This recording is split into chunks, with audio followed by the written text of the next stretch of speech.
Pemerintah Yaman yang berpusat di sana dan terafiliasi gerakan Houthi dilaporkan merespon manuver yang dilakukan oleh Angkatan Laut Jerman yang menarik mundur kapal perang mereka dari perairan Laut Merah. Bernada meledek, Deputi Menteri Luar Negeri Pemerintah Yaman, Hussein Al-Ezi, pada Minggu 21 April 2024 menyebut keluarnya kapal perang Jerman dari Laut Merah sebagai langkah di jalan yang benar.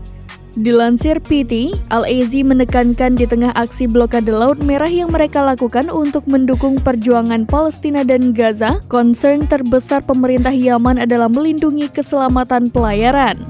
Ia mengklaim Yaman sangat menghormati hak serta kepentingan bangsa-bangsa lain. Deputi Menlu Yaman tersebut menambahkan negara-negara lain juga telah memiliki pemahaman yang sama dengan Yaman dalam memperhatikan pelayaran. Seperti dilaporkan, kapal perang Jerman yang dilaporkan ditarik dari Laut Merah tersebut adalah kapal perang Hessen.